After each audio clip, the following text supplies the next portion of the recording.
and the treasure you provide us with to make sure this event's possible. Really happy you're with us today. This has been one heck of a year, to say it mildly, one that didn't come with a standard playbook or even standard operating procedures, as change after change came cycling through. Regardless of the bumps, I do think, though, it has reinforced some good habits, like the importance of adaptability and flexibility, the use of data to make informed decisions, being intentional in communicating with employees and family and friends in this virtual environment we find ourselves in, having compassion for others and recognition that we're all in this together. These are all terrific lessons to remember, even in less challenging times. We are a membership organization focused on economic growth and our region's prosperity. Because of that, we're going to focus today's discussion on two topics that are paramount to our post-pandemic recovery: consumer confidence and jobs. We asked our experts to share their insights with the goal of providing you with unique information you can use in planning for the weeks and months to come. And I'm really looking forward to the data and the analysis that they will share. Before we turn it over to our speakers, I'm going to cover a few housekeeping and technical recommendations to get us settled. So as you would imagine, we have a team working behind the scenes that is dedicated to making this event run smoothly, so you receive the quality experience you've come to expect from us. We're proud to offer closed captioning. Click the closed caption icon on the bottom toolbar, select Show Subtitles, and we understand that there's a slight delay in the subtitles appearance, but it'll show up. You can turn the subtitles off if you like by clicking the closed caption icon and reversing out of the setting. If you have technical questions, place them in the chat or directly chat with Christy Fortenberry, and she'll be happy to help you. If you have any questions for our speakers, we ask that you place them in the Q&A tool. Our team is monitoring behind the scenes and will get us as many questions as time allows. Now, although the format of this session doesn't look like your normal Hollywood Squares gathering, you still have the opportunity to use the chat feature to communicate and engage with each other throughout this presentation. Do yourself a favor, avoid distractions, minimize your open windows and applications, turn other devices to airplane mode, stay engaged, and use this time to learn, grow, and invest in your own development. Now, this session is being recorded and will be available to you for 60 days after this event. We'll send you an access link once it's available. And lastly, offer grace and humor to yourself, our staff, and the speakers. While we've been doing this for 6 or 7 months, we are all still learning and doing our best to ensure that you have a high quality experience. So let's get started. We have some key partners to recognize, and this event would not be possible without the dedicated support and involvement of a few dynamic industry leaders, our sponsors. Our presenting sponsors are Access Bank, Baird Home, D.A. Davidson and Company, Deloitte. Our supporting sponsor is Lamper Nearson, and our media partner is KETV. These event sponsors were not alone. We had a great number of additional corporate sponsors that support us in this event as well: Olson, Omaha Public Power District, and U.S. Bank. Let's give them all a well-deserved virtual round of applause. That's the worst part about this. They can't hear how grateful you are for bringing them this event, but you know that they're thanking you and giving you a great round of applause for your support. Okay, now let's hear insights on consumer spending from our first expert. Glenn Fodor joined Fiserv in 2014 and currently serves as Senior Vice President and is head of the firm's data and analytics business. The reports and findings Glenn's team compiles are frequently referenced in the press, and he is often tapped to offer insights into the latest consumer spending trends, hence his reason for being with us here today. Glenn, why don't you join us and give us some great information? Great, thank you. And welcome everybody, glad to be here. Love the town of, or city of Omaha. I was telling the event planners before, the call started about going out to the College World Series every year for multiple years with my boy. So Omaha's near and dear to my heart. And obviously the legacy company, I'm with Fiserv now. Fiserv bought a company called First Data. Sure, you know it well, have friends or family who work there. And I have, several members of my team there, so I'm there occasionally. So, I just love the city. So let me turn this presentation out there. So do we see it? So everybody can see it okay? Okay, great. All right, so We just a level set on Fiserv and what we do. So we process at a high level. We do lots of different things. We're a $15 billion revenue company, but where it hits home for you folks is we process electronic payments of any type. If you do a Zelle person-to-person transfer, we are powering that between the banks. If you swipe a credit or debit card or a prepaid card or a check at the point of sale machine, there's probably about a 50-50 chance that we are processing that in some fashion. So what we do is we take this data and we analyze it. There was conversation earlier about data and analyzing it and making decisions based on it. We do that all day long. And we process a lot of data, over $3 trillion of dollar volume spending in the US alone every year. If you had to rank us as a country in the world based on the data we process, we'd be about the 10th largest country in the world. We process about 10 to 15% of US GDP every year. So we have a lot of data, means we have a lot of insights and a lot to talk about. So what we're going to talk about today is a variety of spending trends. We're going to talk localized, your neck of the woods. And then we're going to go broader into the stuff we've seen throughout this pandemic that is probably going to resonate very closely to your own lives. So let's start with this slide, which is I call the hope slide. I talk about this in all my client presentations to sort of set the stage. And what is this? This shows spending volume, electronic payment spending volume, and U.S. retail sales during the financial crisis of 2008 through 2010, the Great Recession, call it what you want. The gray area is the recession, and the lines represent year-over-year growth in spending volume at these quarterly checkpoints. And what happened? We entered in a recession. It was very severe. The whole banking world was in question of how much, if it would even survive. People were worried about even keeping their money at the bank. They were putting it under their mattresses. And lo and behold, recession took hold, unemployment spiked, people stopped spending, and we hovered around the bottom for a couple quarters until we got out of this. And then lo and behold, what happened? The recession was over, the consumer bounced back really quickly. Right? So this was your classic U-shaped recovery.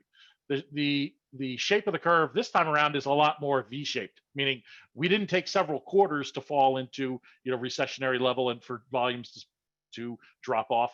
We were trucking along fine in January and most of February. Then bam, in March and first half of April, it went straight, practically to zero. Then we got stimulus during the stimulus package during mid-April. We had states start to open up towards the end of April, and then that started to spread throughout the economy. And then we were off to the races, and we didn't quite get that V-shaped recovery on the right-hand side yet. That right side of the V is not all the way back. It's about halfway back now, and you'll see that in some of these slides. But again, we went into this quick. We got out of it quick. So we'll, I'm confident that the consumer will come back and persevere as the consumer has through thick and thin and prior recessions. So here is a measure. We like to look at it, the baseline everything, which is mobility, right? So if you saw the news when the pandemic first struck, folks like Apple and Google came out with these measures called mobility measures, right? Where they took the number of clicks and queries into their map applications, the map apps, and then figured this is how much people are moving around. Because if you're looking for directions, chances are you're out and about. So they created this index, and 0 represents pre-pandemic, right? People were going around. That's normal environment. Just like the curve you saw before from the financial crisis, kind of the same shape here, but really quick, right? Drop off to near 0 mobility because everybody was at home and locked down. And then, like I said, in mid-April, things started to pick up, stimulus, businesses started to open. And then we've been on this, gradual trend into the end of June per se of mobility starting to improve. And then we kind of leveled off. And that's where we've been since June, basically. This blue line, which is the national average, we're just kind of holding our own, right? So what this leads us to believe is, well, not everybody got out and about. Those that were willing to assess risk, get comfortable with, yeah, I want to get out and about then, take on a certain amount of risk, or again, handicap that risk. I'm willing to get out and about. And then we've come back from, down 100% to down about 40 or so percent. So there's still probably half the population or so, give or take, that has made a decision, well, I'm not going to get out and about as much right now until whatever happens. We get cases under control, vaccine, we put all this in the rearview mirror. So we have to take that next step up again in mobility before that next step up in spending happens, right? So spending has come back, very strongly, but it's not quite where we were before pre-pandemic.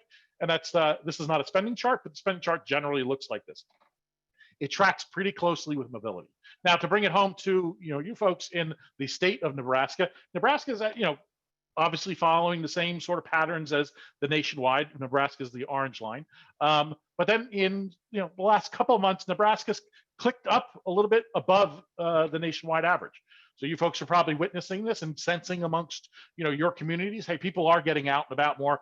You may be getting out and about more. So Nebraska is moving and shaking, it seems, a little bit more than the U.S. overall. I think that's very refreshing to see, honestly. Here's another stat on the housing market. So Zillow, you're all familiar with that. They put out their data publicly, and we have nationwide data. We have city by city data. So we brought this home to localize it for you folks to just show you what's going on in the housing market, because many of you are probably living and breathing this, or have family members or friends trying to sell or buy a house, and you know how easy it is to sell, how hard it is to buy because there's no inventory. And here's the explanation. The numbers don't lie. At least as Zillow sees the world, inventory is down 30 to 40%. What we don't have on juxtaposed here is prices, but housing prices, if you couldn't guess, driven by laws of supply and demand. Supply down, housing prices are going up nicely. So if you're selling, it's good. If you're buying, it's tough right now. Here's another localized, looking at Nebraska overall as a state, and which are your best performing sectors, right? So we divide the world into 17 main sectors, and we carved off what are the top 5 for Nebraska. And I would say, it's a close call between all these, these top 5. They're all up substantially versus where things were at in January, right? So it's a really close call between all of these. I mean, suffice to say, the top 5 sectors are doing pretty darn good. What's the leading one? General merchandise. That's your basic, big box retailers as we define the sector. The second, the orange line, that is, or darker orange line, that's clothing. After that, we have furniture. So again, all these, it's close call between all of them. They're all kind of huddled together. Now, the interesting part of this slide is look at this blue line.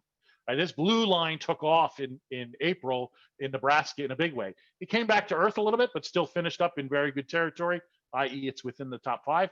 And that's building and garden supply. Think Home Depot and Lowe's. And we're going to get to in a moment this whole concept of home.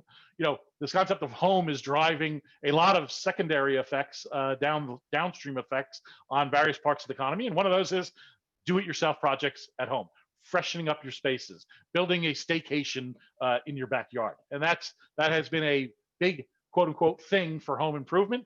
Lowe's and Home Depot, they're talking about it on their public conference calls. And right here, bringing this to Nebraska, that's no different in the state of Nebraska.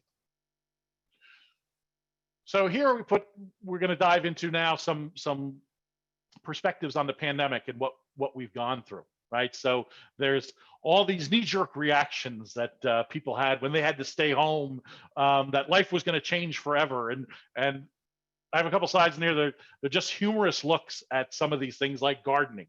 Right. In the beginning stage of the pandemic, the spring, everybody wanted to go back to Little House on the Prairie. Oh, I'm going to go start my home garden. I'm going to grow all my own food organically. And fast forward to today, people realize gardening is difficult. It's hard to get that little thing to turn green. So is that a fad, or is it a sustained change? Maybe that's in the fad column right now. Everybody gets out and about again. When grocery stores opened up and restocked and resupplied, people were quick to go get the lettuce from the grocery store, because that's a heck of a lot easier than growing it in your backyard. Bunny rabbits will just tear it apart. Cooking and baking, that's another one. Maybe too many episodes of Rachel Ray or Iron Chef. Everybody wanted to be a baker. Everybody wanted to cook their own food, make their own yogurt. That got kind of tiring after a while, and they're getting sick of cooking at home. And look, cooking itself, for those of you that cook and bake a lot like myself, cooking is not hard, baking is not hard. Making something that tastes good and edible is not always the easiest thing if you don't have a knack for it. So again, is this a passing fad, or is it a, what we call a permanent paradigm shift? Home workouts, right? U.S. consumer, Americans in general. When I think about the quote, the best laid plans of mice and men, fitness is front and center there. Right? Everybody couldn't go to the gym. Everybody said, okay, well, I want to get in shape myself. I'm going to download all these apps. I'm going to buy all these Pelotons and all this home equipment. And honestly, ask yourself the truth: how many of your treadmills look like this one on the right here, where it's actually for drying laundry? It's not for running anymore, right? So again, fitness has had this feast or famine trends in the U.S. on what's the latest and greatest fad. New Year's resolutions. You've seen the stories. You probably lived some of the stories. I know I have. But I think this is just a, it's a funny fad going on here. So now that we get into it and we sort of queued up some of these, do we have a paradigm shift, meaning it's something permanent, a shift in the structure of the industry, or do we have a fad? And here, I think many folks on this call run businesses. As you think about the impacts and shifts in demand for your products or services, and is that going to sustain? Maybe you're doing really well now, maybe you're not, because things are happening around you. People are staying home. Maybe that's good for your business, depending what you do. Maybe it's bad. Here are some questions, 6 or so questions that we use with our institutional clients to help them navigate determining, hey, is this thing I'm seeing, is this going to stick? Is this going to be a permanent change? And you can ask yourself, like, who's adopting the change? Is it the younger generation that is? Hey, that puts a check mark in the column of, hey, this might stick then, if it's the younger generation. Is the third one, is the change scalable? Or is it a manual workaround, right? So something like a restaurant opening up a spare window and shoving bags of food through it for curbside pickup, that's probably not scalable. It's not a good long-term solution. That's a manual workaround. Probably not going to stick. A derivative of it might, or if you change the makeup of your restaurant. But again, just that quick fix, probably not going to stick. You've seen probably with a lot of the quick service drive-throughs, they have now a stick. It's kind of like a broom handle in some cases, with a old school credit card machine rubber banded to it that they hand out to you, and you swipe your card through it. Again, not really elegant, not really scalable. The rubber band's going to break over time. So it's going to be a forcing mechanism for, okay, how are we going to do this more permanently? But again, this is a nice sort of, we call this a framework for how you can look at these changes and how they impact your business. I talked before about this shift from working from home and how it's having these secondary impacts. Here, we lay out some of these examples of secondary impacts: transportation, coffee and breakfast, lunchtime, demand for building materials, the need for daycare, right? You're home more, everything's upside down now versus the way you used to know it. Coffee and breakfast. If you're not driving to work anymore, you're probably not stopping at Starbucks or Dunkin' Donuts or McDonald's as much. Right? So that has a downstream impact on those businesses. And it all stems from this, quote unquote, working from home, being home more. Now, here's a derivative of that. Talking about the DIY market, right? 60% of DIYers are focusing on, their homes rather than other expenditures. And then at the upper right, as we went from March to April to May, the percent of respondents that have just recently started a DIY project at home, went from 60% in March. Everybody was home in March. We already had a high penetration rate of 60%. You got home longer in April, went up to 71%. In May, you're like, oh boy, I'm going to probably be home a lot longer than I thought. I think we all, Northeast, we all thought we were going to be back at work in May. Haha. That's not going to happen for a long time. So yeah, we're all home a lot more than we thought. Now it ticked up to 74%, right? So again, one of those downstream impacts of being home. And here, the numbers don't lie. This line represents transaction growth of the building material sector. So I showed you what Nebraska's look like. This is the nation overall. What happened? The lockdown happened. We had that big V shape. It bounced back really quickly. People were home. Then things started to unlock, fortunately. Then we had the stimulus package. People had pent-up savings already because they weren't spending money on anything. Hey, I want to refresh my house. I'm going to be here for the duration. So boom, demand went off to the races. This is what Home Depot and Lowe's been talking about in their public calls. And growth rates to this day are upwards of 20%. Yes, it cooled off a little bit from the peak of early summer because that is the peak time for these stores. But still, 20% growth. Looking back over years of data of the home improvement sector, it's never sustained at for this amount of time. So this is a sector, one of many that we track, that has just been a poster child for an interesting story during this pandemic. Furniture, another downstream impacted sector from stay at home. Kind of the same general shape that we saw in home improvement. Fell off the cliff. Nobody was buying anything. But it also started in a different place. If you look at the line more towards pre-pandemic over on the left, furniture wasn't good to start the year, right? It was just down. People weren't buying big ticket items, and it was in negative growth territory already. So falling off a cliff shouldn't come as a surprise. We had the stimulus, boom, off to the races, and that's been a nice steady Eddie run through most of the summer as people refresh their houses because they're coming to the realization, yes, I'm going to be here a lot longer than I thought. I got to clean up this dump, right? So get new furniture, new window materials, etc. Social media, right? So obviously a huge beneficiary, some would say savior, if you will, of being at home with, needing to occupy your time. So the question is, just like some of these other trends we've seen, how much is this going to last?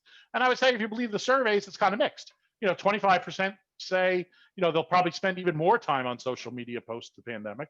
About half say, their pre and post pandemic social media usage will probably stay the same, right? So go back to normal, if you will. And then 20% say they'll actually decrease usage. They probably got burnt out on it. Put me in that category. Going to use less than they did beforehand.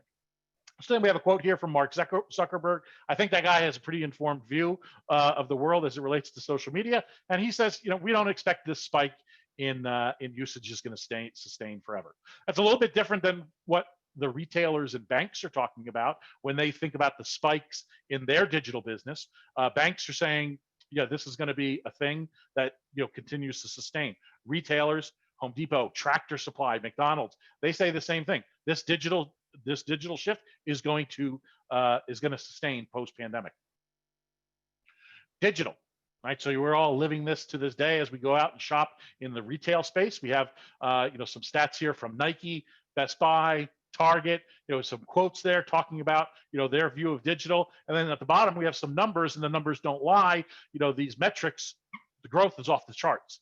And we don't need to go through chapter and verse what all these are. These are big numbers. Just take it for what it is. These are various measures of digital growth for these franchises. Again, these are many, many, many, many times larger than their overall retail growth in general, which is usually general in the sort of single-digit range, right? And we're talking multiple 100% here. Now, all is not going to digital. Brick and mortar, the physical store, is not going away. Right. So at the end, as we move through this pandemic, and it's already happened, we had this big swing to digital and e-commerce as people were at home ordering from Amazon. And then in short order, as people got out and about, that spending shift and that mix shift switched back from e-commerce back to brick and mortar. E-commerce still, captured its share and retained its share. It all didn't move but all the way back to brick and mortar, but a large part of it did. And brick and mortar, is here to stay. And we have some quotes here from Target and McDonald's and TJ Maxx, those people who are riding the divide of, the digital world and the physical world.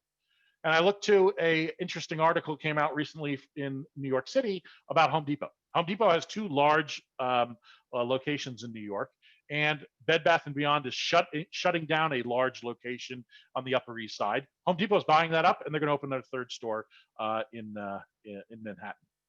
Right. So for a lot of sophisticated retailers, brick and mortar still remains a very important channel. Now, BOPIS, buy online, pick up in store. I'm sure many on this call have experienced it. And here's just a variety of quotes from the Gap, Costco, AutoZone, Trader Joe's. Generally positive about BOPIS, that this is going to be a thing. But I wouldn't say it's unanimous that every single retailer says, "Oh, I got to do this, and we got to put all our money on it." Some are waiting and seeing what happens, and some are all in on this new channel, if you will. So We'll see how that pans out. But again, there's a continuum of views here when you think about buy online, pick up in store. Moving into the holidays, very relevant given the date we're at. The National Retail Federation, the NRF, says, look, consumer surveys suggest consumers will still spend on average almost $1,000 on holiday shopping this season. And that's not down 100% from where it was, 50% from where it was last year. It's down $50 than where it was in 2019. Why is it not down more? Because one thing, people are traveling less, so they're going to use some of those, kind of natural savings, if you will, and put it towards holiday shopping. So not going to be an entire trashed holiday year. I think the NRF also just expects a relatively flat holiday season, which, if you think back a couple months ago, that's pretty heroic given where we were at, where we've come from. But no doubt it's going to be a digital holiday, right? And 60%, surveys say 60% of consumers plan to purchase holiday items online, which should drive about a 34%, according to this survey, a 34% increase in e-commerce sales this holiday. E-commerce sales generally trend from sort of mid to high 20s during the holiday season in recent years, as more stuff just moves online. So obviously acceleration in digital, it's what you'd expect in general. But the holiday season is going to look and feel differently. It's not starting not this Friday, next Friday. It started already a couple Fridays ago, right? They're moving Black Friday offers earlier. Walmart is having several Black Friday sales. There's also going to be a lot more shopping by appointment. 62% of consumers, according to Accenture, may shop at a physical store via an appointment this holiday season. And again, we talked about curbside delivery, BOPIS, Best Buy testing new channels here. So again, the holiday season, if it hasn't started for you already, it's going to start real soon, and it's not, the race doesn't go off at Thanksgiving Eve anymore. Travel and leisure, big casualty, if you will, from the pandemic, where we're having this shift from I'm not going to take that international trip. If I do take a trip, it's going to be more local. It might be a staycation, or it's definitely going to be more local. But it's certainly not going to be getting on a plane for 6 hours to go internationally. Now, here is taking some third-party data that basically illustrate what is exactly the bifurcation of what's going on in the travel markets today. So on the left, we have hotel occupancy rates, which dropped off sharply when we had the pandemic start, and it rebounded quickly. There's this V-shaped, half V-shaped, should look familiar to you from the prior slide. So hotels have come back pretty well, right? People are willing to go stay, just more localized. They're willing to stay in hotels. Now on the right, we have airline traffic, not so much the same, right? So fell off. It's come back slowly, but it's still down. As of this last reading in early October, down 70% in traveler throughput from where it was last year. So what does this all tell us? Well, people are still willing to take a vacation. They're not totally dialing out. They're willing to stay at a hotel, but they're not going to get on a plane to get there. They're likely going to get in their car to get to the, kind of a closer location. Now, there's all these sort of fixes and hacks, if you will, that relate to travel, right? So we have Singapore Airlines taking its planes that are grounded, and they're opening them up as fine dining restaurants. Just ignore that air sickness bag sitting right next to you. Finnair is actually selling business class meals in grocery stores. Now you've seen everything. And then Qantas, if you haven't heard, they have a flight to nowhere, which is just flies around Australia one or two laps, just to give you the feeling of flying, but it really doesn't go anywhere. I thought that was interesting. And I believe this is our last slide. I think I'm keeping you right on time. Cash usage at the point of sale. We have merchants and retailers on the phone here. You're probably living and breathing this every day. People don't want to use cash at your store. Nobody wants to touch the dirty money. That's been the hypothesis out there, the narrative, the big debate. Well, mining our own data, we can say, with confidence, that is true. And what this line represents over on the right is just a 9 percentage point share shift in the use of cash at the point of sale. So for example, how do I interpret this? If cash as a percent of all transactions in January was 30% of all transactions, today it's 21% of all transactions. So a huge shift in the choice of cash, from cash to electronic and contactless payments. Okay, so I think this wraps it up. I'll stop sharing my screen, and then I'm happy to take any questions or however you want to do it. But thank you for listening. Hey, Glenn, that was terrific. Thanks for all that information. Attendees, you're welcome to submit your questions in the Q&A section on the screen, please, and we'll sort through them, and they'll feed the questions to me. I did get a couple early on, Glenn, in the chat. First off, has Fiserv studied or seen any trends in charitable giving impact during COVID? And if so, are the Nebraska numbers any different from other states? I don't have granular detail on Nebraska for charitable giving. Yeah, I think it's been it's waxed and waned. It's been a volatile. I mean, there's been, in some pockets where you see a lot of generosity and people wanted to help. But there's also this trend is like, the trend's just not your friend, right? People want to help. They're not able to. You have an unemployment where it's at. There's just stresses that you can't overcome, right? So I think there's this dichotomy of the want and desire versus ability, but I wouldn't say the spigot is entirely turned off. I think you're seeing some very heroic and interesting displays of that. But I'd have to say net, I don't have the numbers at my fingertips, but I say net, the whole industry, if you want to call charitable giving, is an industry, and we process those payments. I would say net, it's down. I can't really put a finger on how much, but it is down.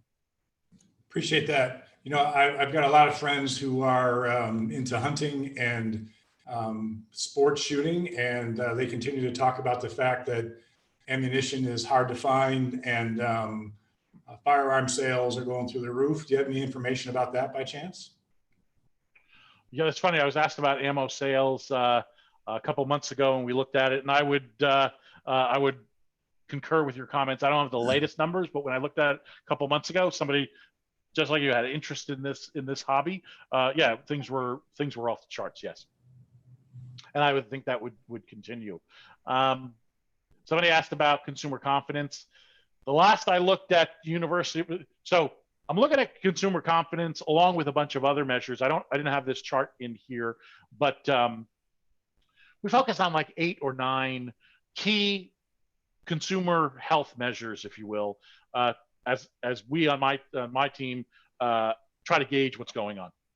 That is things like stock market performance, consumer confidence, jobs, number of job increases, unemployment rates, household savings rate, household debt obligations, and going into the pandemic, like what all those 9 measures looked like heading into the pandemic, where we were at in January, and then we compared where we were at the tipping point of the Great Recession, the financial crisis. So how did the consumer look like in January before we fell off a cliff versus when they fell off a cliff in 2008? And across the board, the consumer was way healthier in beginning of 2020 than they were in mid 2008.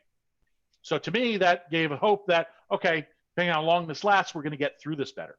So then about a month or 2 ago, and I didn't put it in because I don't have the latest slides, but the way things looked 2 months, about a month, call it a month and a half ago, where we took a look at again these same measures, where we're at, call it 5 or 6 months into the pandemic.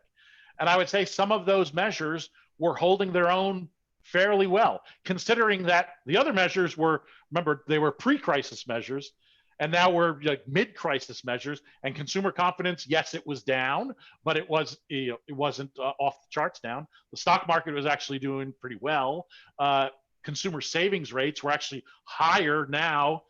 Well, they were a month and a half ago. I'm sure they are now. Consumer savings rates are higher now than they were pre-pandemic. Makes sense. You can't spend as much money. You got nowhere to spend it. So, your savings rates go up. So yeah, I wouldn't say, but jobs, yes, are still negative. There's no, rose on that. But we did have 33% increase in GDP in the third quarter. So there's plenty of things to pull on that are, the U.S. consumer is persevering, and when we get through this, he or she will come back. They do time and time again, and I don't think it's all fire and brimstone right now. Also, thing you look at, we mine this very carefully, closely, watch it like a hawk. Banks and retailers, the public ones, they have conference calls, right? Everybody tunes on these conference calls. What's Jamie Dimon from JP Morgan going to say about the economy? What's the CEO of Walmart going to say on the economy? You can bet they have a pretty good view. You don't need to listen to economists. You need to listen just to what they say. And they're not painting a rosy picture, but they're not painting fire and brimstone either. They say, look, we have a cautious view. Parts of our business are weak. There's green shoots of growth. There's parts of the economy that are coming back. Manufacturing is persevering throughout all this, but nobody's saying again it's rosy. But they're not, they're not nervous Nelly either. So I hope that answers the question. I think so. Hey, Glenn, I wonder about supply chain. I mean, I know there's also lots of anecdotes out there about folks who just bought a refrigerator because they're fixing stuff and they got to wait 7, 8, 9, 10 months before it comes in, and no one's used to that waiting time. Have you seen the impact of supply chain challenges in retail sales anywhere? It's hard to see what is generating the what supply chain, like to parse out what weakness of retail sales comes from supply chain restrictions. A lot of it is, look, you can't buy what you want. You just have to buy something, and it's not exactly what you want. My friend just texted me the other day. He bought he's not one to buy like the premium stuff, if you will. And he said, I had to buy this over-the-top dryer and washer set, which he would never do. Just it's not his personality. He's like, because I needed one and I couldn't get what I wanted. So he's spending on something. He's just not getting what he wants. So yes, supply chain still remains a big issue. There's still stuff that you can't get. How much is impacting consumer spending in general?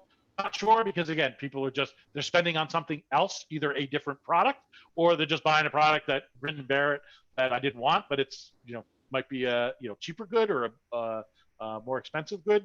So, but yeah, there's no hiding that working through that. The supply chain there's some things you can move quickly, there's some things you can't, but it is an amorphous animal that is just constantly growing and shrinking and finding the points of most efficiency, to supply something in the world. And it's going to shake out ultimately.